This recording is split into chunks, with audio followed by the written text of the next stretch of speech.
All right, jabronis, we're back. Welcome back. Happy 4th of July. Happy Independence Day weekend, everybody. I hope everyone is able to or has been able to celebrate a little bit, take some time off.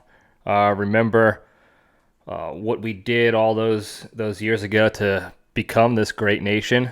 I put a little flag up in the back. I don't know if you can see some of it. Hopefully it stays up. I had to tape it up, so tape it up over the pirate flag. I figured you didn't need to see the pirate flag today for Independence Day. But yeah, happy Independence Day. I hope you guys are celebrating and not letting the Twitter mob, the social media pitchforkers try to guilt you into not celebrating because this country's terrible and you should feel terrible for your independence and blah, blah, blah. I don't feel terrible. I felt terrible last year when I was in Afghanistan with all those guys fighting, wishing they can be back here on American soil. And I know those guys feel the same way now out there fighting for us still and doing God's work. So, we have a lot of problems in this country. We're always trying to improve, as we should be. We always got to be mindful of our shortcomings as individuals, as a nation, in everything we do, and learn to work to get those better and improve those. But that doesn't mean we can't celebrate our independence and be happy and proud of where we came from and where we live currently. Because I tell you one thing, I'd much rather be here complaining about God knows what's on social media these days than any other country where I could have been a child laborer or anything like that, stoned to death for talking against my nation. So, happy Independence Day for everybody. All right, let's just move along and get right into it, shall we? So we'll step into the cage. Okay, let's run. All right, so the sponsor today for the Cage Fact, sponsored by Your Mom brand jeans. High-waisted dungarees that are comfortable, affordable, and give your ass that fat, dumpy look like a 1980s housewife that seems to be so trendy today. They're available for both men and women, so get into a pair of your mom's jeans today by visiting www.babygotback.com and use the promo code SHEEPLE to get 5% off your first order. Haven't tried those jeans yet. I'm not really a fan of having a dumpy looking ass, but hey, to each your own. You get 5% off if you use the promo code. So there you go. All right, so the Cage Fact today. So I don't know if you guys were all tracking this, but Nick Cage was at one point married to Patricia Arquette, part of the Arquette acting family, and how you doing? But when he first met her, the day he met her, he actually proposed to her on that day, and she was 18 years old at the time. He was only, a couple years older, so it wasn't too creepy, but first day they met, he proposed to her. And he wasn't joking about it either. He meant it. He told her that, and then he even said, make a list of things you want me to accomplish to where you will actually, want to be with me, want to date me or whatever. So she gave him a list, and it's a bunch of ridiculous crap. I don't know exactly what's on it, but apparently he actually started checking off things on the list, getting the stuff that she asked for that she thought was impossible to get. It got to the point where she actually, had to hide from him for a little bit because it was getting a little crazy. Shocker. Nick Cage doing something crazy.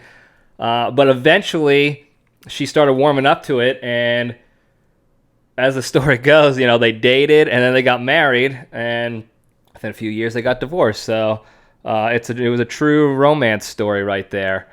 But yeah, that's your Cage Fact. Pretty normal situation for Nick Cage. Falls in love immediately with a kid, a teenager, 18-year-old, has to marry her, does a whole bunch of ridiculous shit to try to get them to like him. They get scared. He convinces them not to be scared. They get married. They get divorced. True love right there in Nick Cage fashion. All right. Let's move on.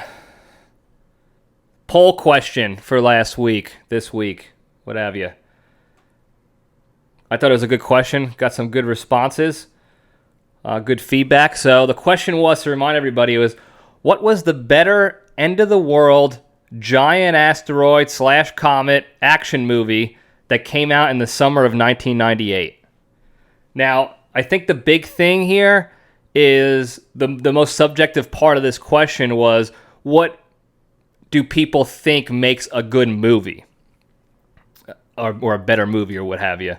And it could be, storyline, plot, actors, action, whatever. There's a whole bunch of different things that people kind of consider when they think of what is a good movie, what makes a good movie. So I'll give you my thoughts in a second. We'll just kind of go into each movie one by one to figure out,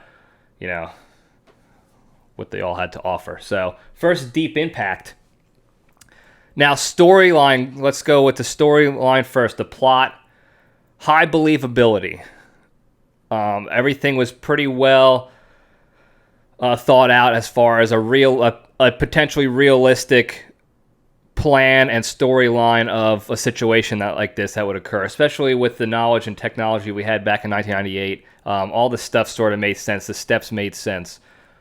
President Morgan Freeman was a good president in the movie. Good movie president. He had good leadership.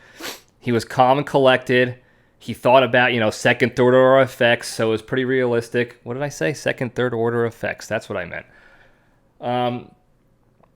He came up, the country and the world, I guess, came up with a really good plan as far as realistic and also as far as having backups go. So they had a plan A, which was to get the spacecraft onto the comet, drill a hole, throw a nuke in there. You might have heard this storyline before. They had a backup, though. The backup was to launch a bunch of nuke missiles from Earth out to hit the comet, which was, it might not have worked, but it was still a backup. And then they had the Alamo plan. So, like in Private Ryan, where the Alamo plan was to blow the bridge so the Nazis didn't get over and take the town, this was the last-ditch effort. The Alamo was the bunker that they had, where they were going to take a certain amount of qualified random individuals and bunker them. Sorry, I can't even hear myself. So, from a plan standpoint, logistics standpoint, all that stuff made sense. Then you got Robert Duvall in there as the saving grace of the space portion of the movie. And he kept things calm and cool and collected. He rallied his men and women to get the job done any way they could. He kept them calm. He kept them, remembering the goal and not getting too out of control emotionally. Plus, he's Robert Duvall. He's the Corleone consigliere. Tom Hagen. You can't beat it with a stick. And then you got Téa Leoni. And look, Téa Leoni is a mega babe. She is hotter than Liv Tyler. I don't care what you say. You can fight me on it. You'll probably be able to beat me up because I'm just a little guy. But Téa Leoni is hot. And she was in her prime there too. So I don't care who you are. You got to respect that. Okay? Now, movie-wise, not very action-packed movie, I gotta say. It had very little character development whatsoever. There was a lot of different moving pieces going on that they tried to cram into 2 hours, so you couldn't really develop a lot of the characters. You just had to kind of go off of what you knew about them from previous movies, I guess, maybe.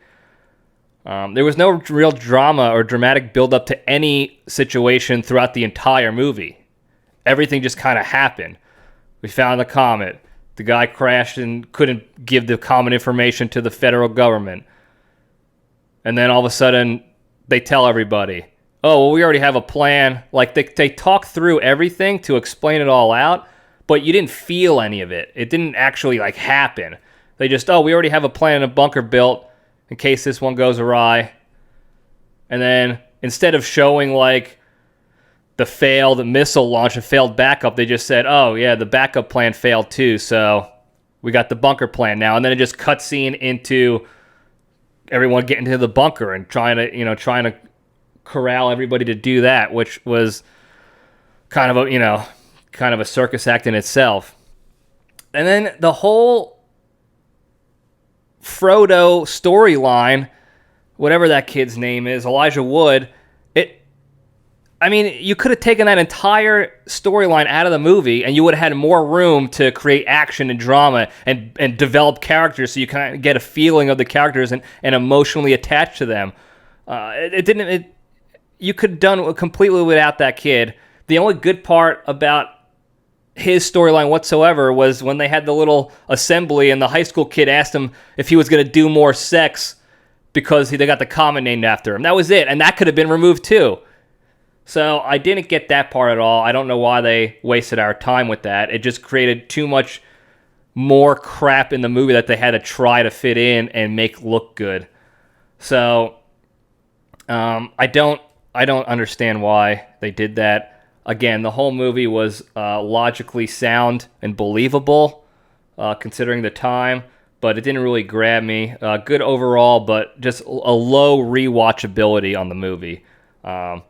I rewatched it this past week. It was the second time I've ever watched it, and there was no feeling. I was just watching people on a television screen for the whole time. So not a lot to grab you there. So Armageddon. Let's go on to that one. So storyline wise, unbelievably low believability. I don't know if that even makes sense. Unbelievably low believability. The storyline was garbage. None of it made sense whatsoever. In the beginning, they sort of explained some stuff away as to why they didn't see the giant Texas-side asteroid in the beginning, because they only had, $1 million budget, so it only tracked 3% of the space, which is a big space. So got it. Thank you. And then they kind of explained a little bit on how no other plan would work besides drilling down into the asteroid and nuking it.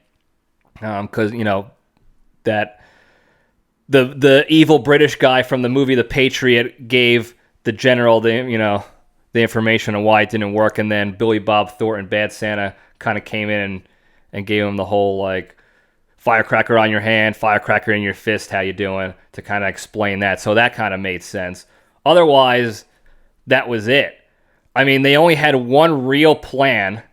No assigned backup, no written backup, certainly no Alamo plan, no bunkers, no way of getting people, hidden. We have missile silos all over the country already made, especially even back at that time, and not even a mention of maybe we can fit some people in those, like the smart people or whatever.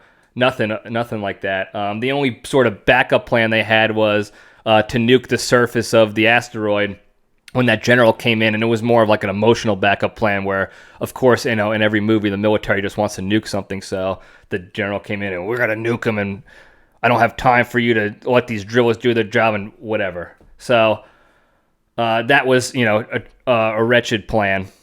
And I know they only had a couple days or whatever to do this all, but let's talk about the timeline of events here. So when they first contacted and picked up John McClane, the oil driller, they had 16 days left to finalize the plan, get everybody up there, action the plan and save the world. 16 days, okay? So they pick him up on day 16. They immediately take him over to, I guess, Houston. And before he even makes a decision, they're reading him in onto what the situation is, and they give him a flight suit. Now, maybe it's just a military thing, and I'm a loser for thinking about that, but why were you giving him a flight suit immediately? He didn't do anything. You just took him in to talk to him about the end of the world, and he's got a flight suit with his name patch on it already. So I didn't really get the flight suit decision. But then they had to wrangle up his crew, which we all thought was still at the drill site, on the rig. But apparently in the couple hours from when they grabbed McClane and brought him over and read him into what the situation was, and to him deciding his decision. They had to wrangle up his crew. They all scattered across the country, and they were able to wrangle them all up across the country, helicopters, convoys, everything, to go get them over back to Houston with McClane and his daughter. All that happened in one day, less than a day. All right? Then, if you go back to what they were asking him to do, the original plan wasn't terrible. It wasn't realistic, but it wasn't terrible. They at least talked about, hey, we got these astronauts. We want you to teach them how to use your drilling equipment that we modified on the asteroid so that they can, drill and save the world. Okay, whatever. At least they were going to have astronauts up there with astronaut experience, right? So then John McClane, this oil driller, this brainless oil driller goes, no, I've been drilling for 30 years and you don't know how to drill compared to me. I'm going to do it, and we're going to use my team to drill if you want it done right. Okay. Billy Bob Thornton says, okay, yeah, I guess that makes sense. How does that make sense? You don't need to do it perfectly. You just need to get an 100-foot hole down into the asteroid to drop a nuke inside it.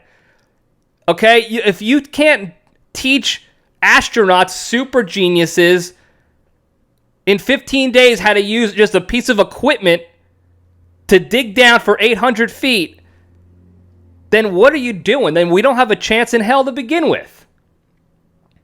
So then they decide, they switch their plan, so they think now it's easier and quicker and more efficient to train idiot, brainless oil drillers how to astronaut in 15 days as opposed to teaching smart, intelligent, experienced astronauts how to drill in that same 15-day timeline.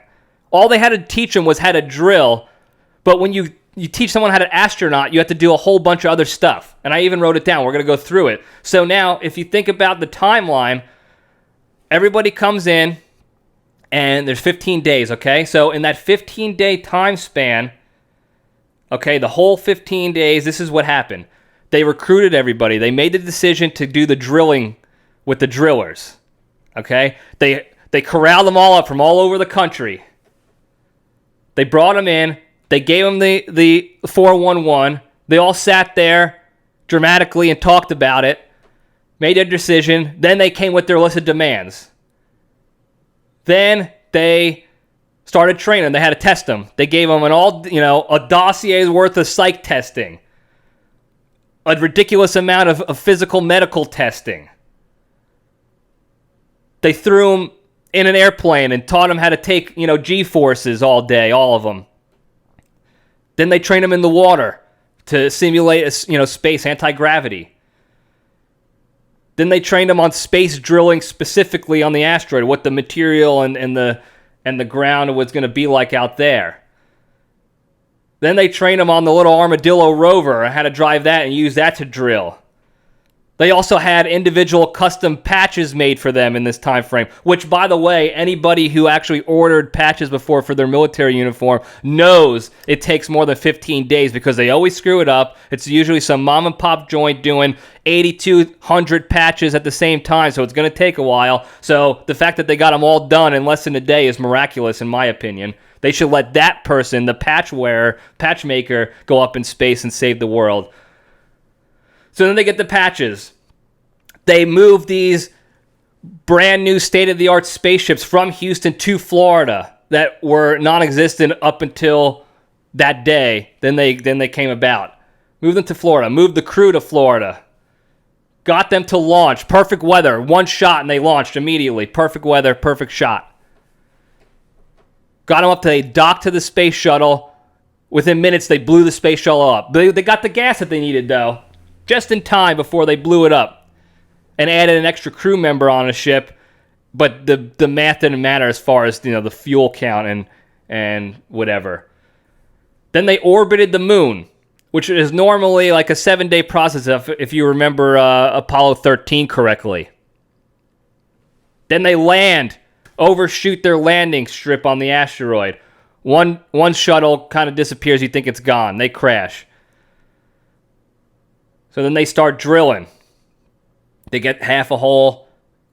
It's not going to work. They blew a transmission. Now, the military back on Earth wants to blow the nuke. So they activate the nuke on board. Now they have an internal fight. They got to deactivate it. Billy Bob deactivates the nuke for him.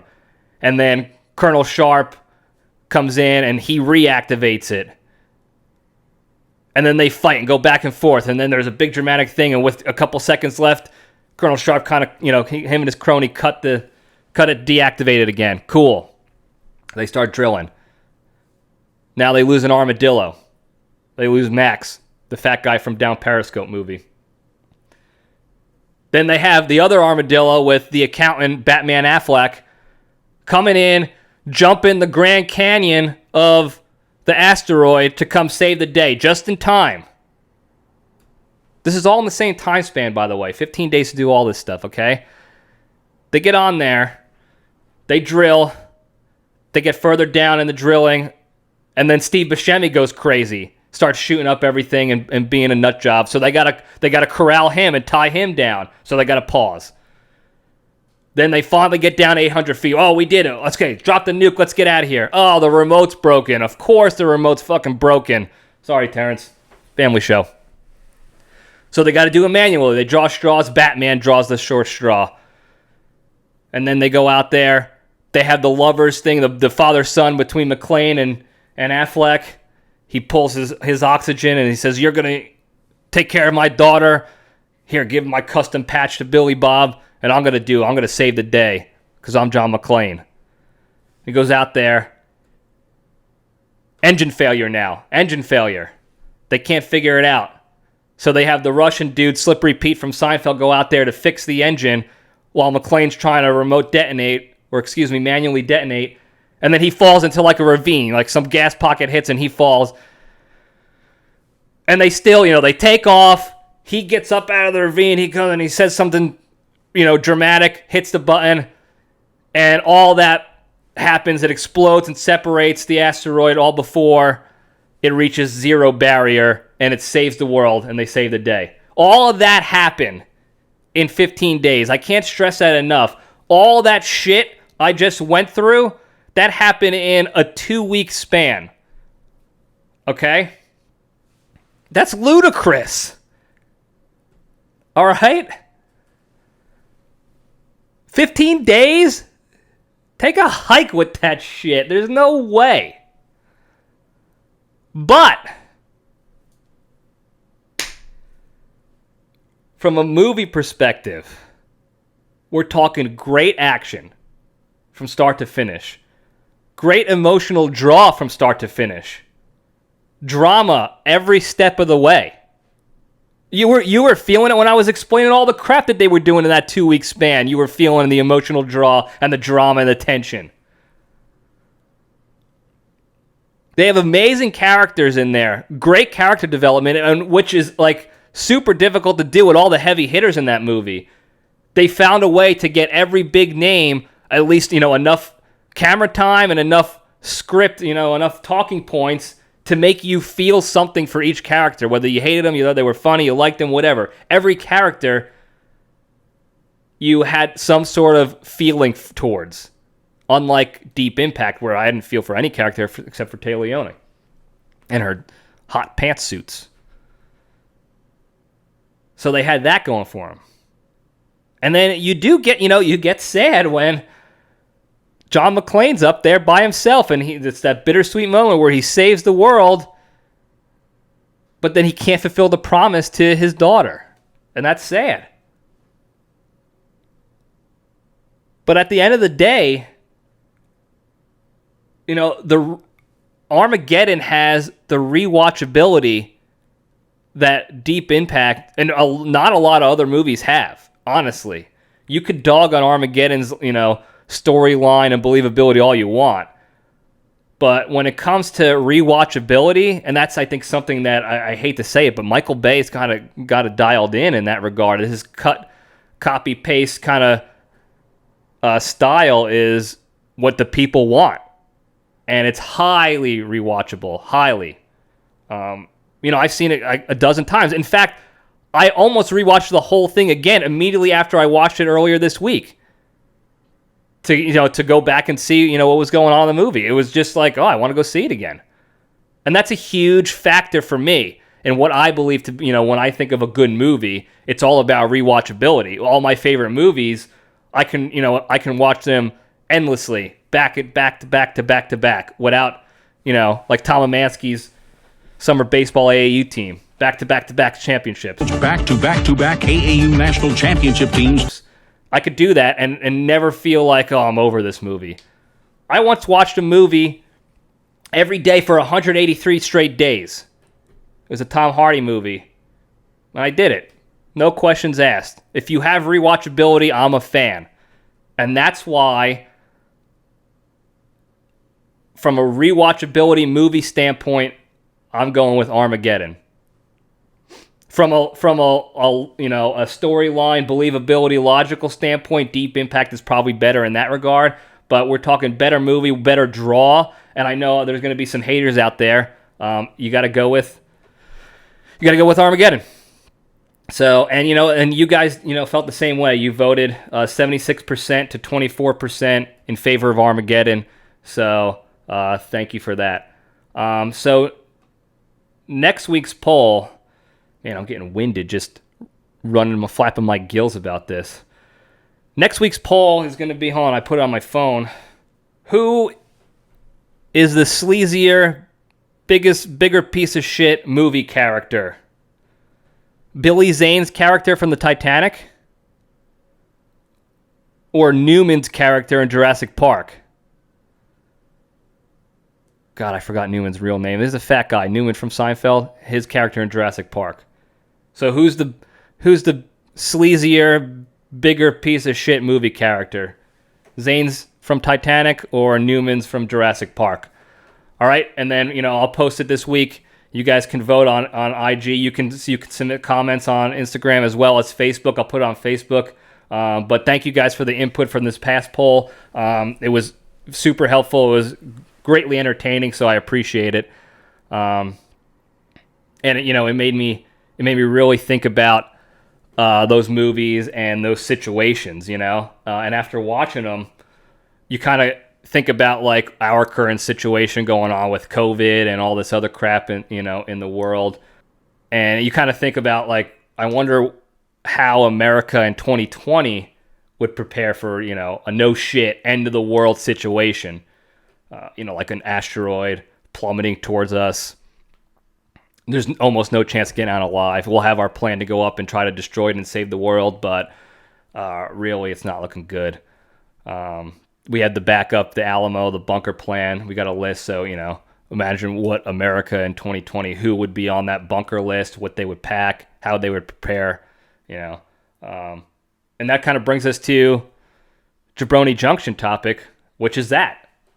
How do you think America in 2020 might prepare for surviving, an end of days type of situation like that? Now, if I were president, I guess when I'm president, if this ever happens, obviously we have the bunker situation or something similar where we can hide some people and potentially save them for surviving and rebuilding. So you got to think about who you're going to put in there, and depending on the size of the bunker, let's go Deep Impact size, 1 million folks. Okay. I would probably pick, like the million or so men, women, and children with the highest IQs, like the smartest people, and also maybe have like the best genes, the best athletic sports, physical specimens to kind of go along with the geniusness, the people with the brains and the good essay. We got to repopulate the earth here. Potentially, or at least America, start that over. So let's try to do it right this time, We want to make, the smartest, fittest, strongest alphas out there. Genius level intelligence and situational awareness, like an Einstein, or like a Maya Angelou, a deep thinker like her, or a Nick Cage, perhaps, if we're talking intellectual types. And we kind of want to combine that with the athletic ability and physical dominance of, like a Thor, like a Chris Hemsworth. Is it Chris or Liam Hemsworth? Like a Thor, whatever. Or like Hope Solo, that super athlete, that goalie for the women's national team. Or, like a Nick Cage, for talking physical alpha dominance.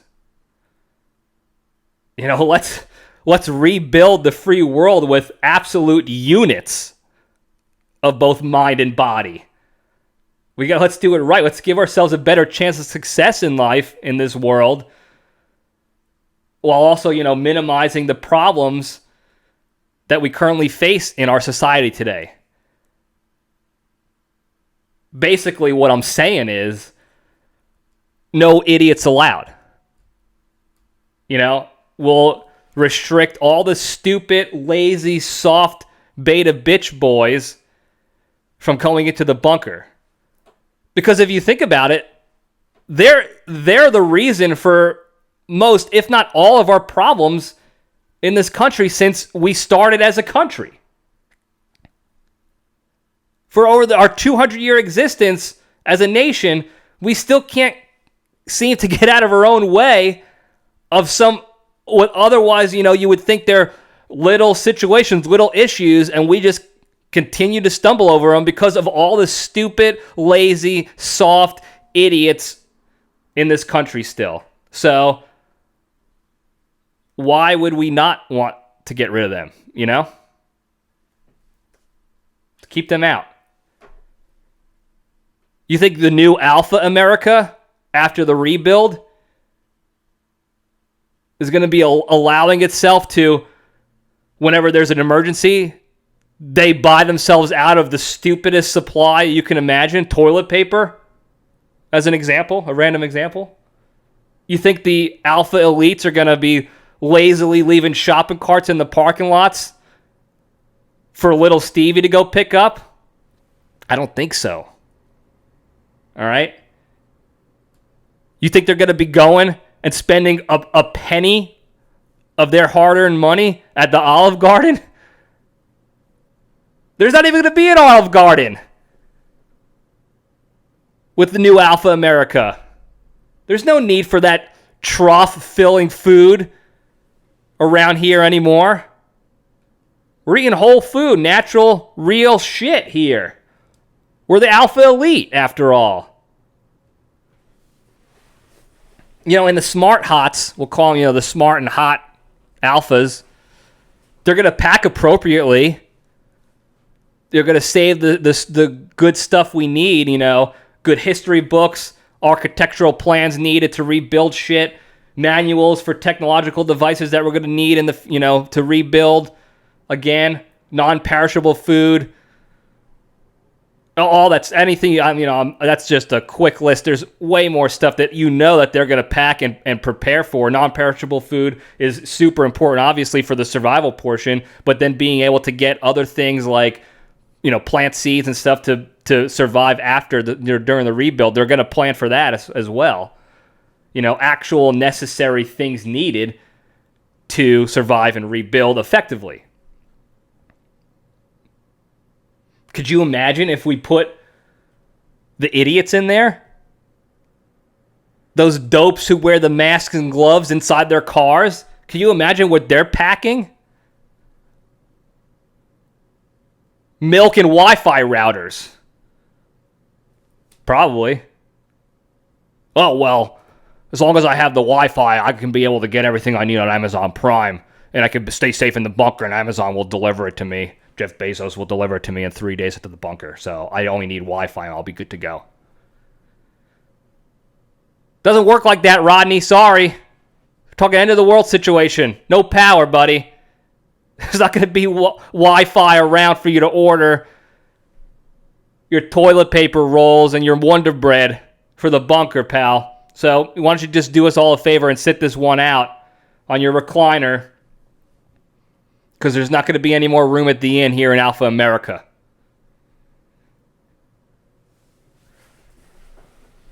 Not going to be any politicians either. Definitely no politicians allowed.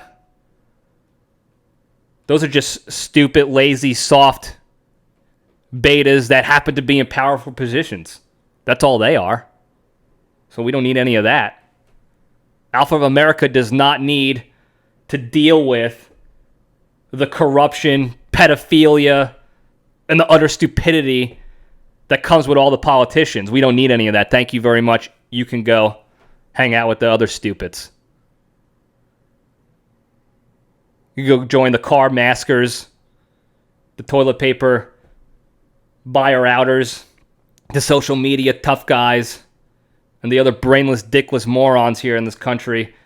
Go form your own little safe zone just outside the bunker, like a Chaz for the end of the world.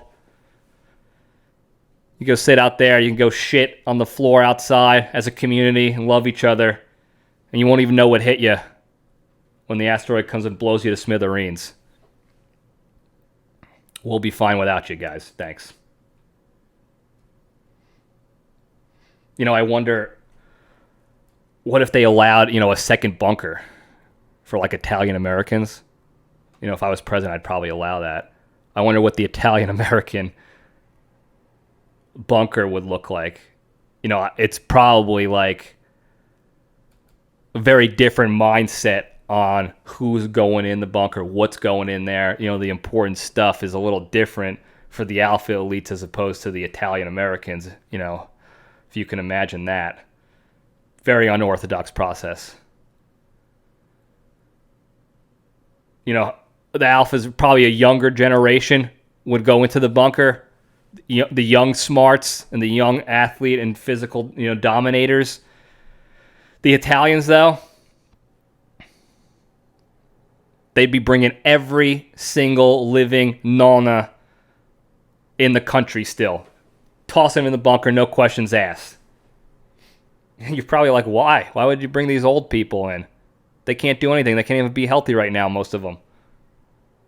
Because the grandmas, the nonnas, store all the recipes, all the good food, and survivable food and living is up in the brains of the old Italian grandmothers. I wouldn't exactly put Crazy Carol in the old grandma category. Not just yet. She is a grandmother, but she's not really that old yet. But I do know that, in my 30 plus years of lifetime, she's looked at a written recipe maybe 4 times ever. And that was just for new stuff that she was baking or cooking that was unknown to her otherwise. Everything else is up here in her brain. Everything important up in her head. Gravy recipe, meatballs, sausage and peppers, dessert cookies, cannolis, cream puffs, all the heavy hitters up here in her brain. For podcast people, I'm pointing to my brain, my little pea brain. She's vital. People like her are vital to the survival of the Italian American race. And despite, her sudden fits of rage and her 2-week, cancel culture that she does to us, she's definitely got a spot in the Italian bunker. She's got it. All the nonnas, the grandmas, they got a spot. And then there's going to be like dedicated space for, supplies too, not just the people. They're going to have like a whole section of just where you put your jarred foods. All the stuff that people currently have, all the Italians currently have in jars, tomatoes, olives, peppers, everything. All the pickled crap that they got, all the jarred stuff, it's going into the bunker. And then you got the jarring supplies so that when it's time to rebuild, you can rejar. You rebuild, you rejar. Because you got to think ahead. You got to think ahead about this stuff. So you can't just bring the jarred food. You got to bring the supplies. And the same with the wine. You got to forward think, though. All the barrels of wine will go in one section that's currently made out there in everybody's house. And then you got to bring the supplies, the winemaking accoutrement, to make sure that we can make wine after the asteroid hits and we survive. because that's a necessity. Another necessity, the cured meats. Every piece of cured meat that's currently hanging up in an Italian-American basement, that's going in the bunker. Okay? It's going to be filled with all the dried salamis and gabagools hanging from the hallways of the bunker, because you're going to need that after as well. So basically, if you think about it, it's just going to be a bunker filled of old grandmas, a crap ton of jars of food, barrels of wine, just a bunch of hanging dried meats. What a bunker. Maybe there'll be a couple of like younger Italians in guinea teas and aprons, to keep the species going. Whatever. But what a circus act that will be. And it's going to be loud in there. It's going to be loud as hell in there. With all the beepa-da-boopa going on, talking with your hands and screaming and yelling at each other. The Alpha bunker is going to hear it from down the road. No doubt about it. Going to hear the Italian bunker going crazy in there. What's going on over there? It's all the screaming. They're going to think the asteroid hit and it penetrated the Italian bunker because of all the screaming and yelling. That's just us tough talking to each other about how no asteroid is going to take us out. No stupid bastard asteroid is going to fucking take the Italians out. We're too tough for that. Ho ho! And they'll high five and they'll fist bump and they'll drink wine and celebrate how tough they are hiding in a bunker with all their red pepper Italian horn necklaces. I mean, can you imagine thousands of Italian horns around to protect them? No asteroid stands a chance against Tony Rigatoni and the Thousand Nanas with their cornicellos around their neck. No sirree. And for the record, I'm going to be in the Italian bunker for sure. Okay? You can bet your ass on that. Mainly because I offer nothing in the athletic alpha elite department. Plus, I'm a goddamn idiot. But also because the Italian bunker is going to be way more fun to be in. The alphas can go sit there and they can pontificate on the plan on how we survive and rebuild America to be great again. And that's what they're going to be doing, and they're going to be very good at it. The Italians are going to be eating and drinking and yelling and grab-assing each other and tough-talking each other until the coast is clear to come out. And then we're going to come out, going to be eating and drinking and grab-assing each other and tough-talking. And then we'll, rebuild on our own. We'll start replanting our tomato plants and get back to business, back to curing meats and making wine, jarring tomatoes. And speaking of tomatoes, that's about it. I got to go water my tomato plants now so I could jar them and survive, so I could get to the bunker. So, thanks a lot for listening, guys. I really appreciate it. I hope you enjoy it. Again, I hope you have a good Independence Day weekend, and you remember, how we got to that point and how we became the great country we are today, despite our faults. Don't forget, like, subscribe, follow YouTube, Apple, Spotify, Anchor, Libretti Podcast Diary Show on all of them. Instagram is at LPD_show. Go email librettipodcastdiary@gmail.com. Your feedback, that's what we live off of. That's what I need. Your feedback, your ideas for poll questions, Stugats of the week, whatever. Lay it on me. I'll try to find a way to build it into the show so that you guys can enjoy the crap I'm spewing each week. Yeah. Oh, don't forget, real quick, poll question again next week. Who is the sleazier, bigger piece of shit movie character? Billy Zane from Titanic, Newman from Jurassic Park. That'll be up sometime this week. So keep a lookout for that. Tell your friends, tell your enemies. Hey, leave ratings too in the Apple Podcast. Leave some reviews. I read them. They're super great. They're fucking hilarious. Sorry, Terrence Family Show. But, keep them coming. I love reading that stuff. I love reading how I could get better for you guys. So do it. And that's it. That's all I got. So thanks again, guys. And, stay strong. And I was talking to your mother just the other night. I told her I thought you were an asshole. She said, yes, I think you're right. And all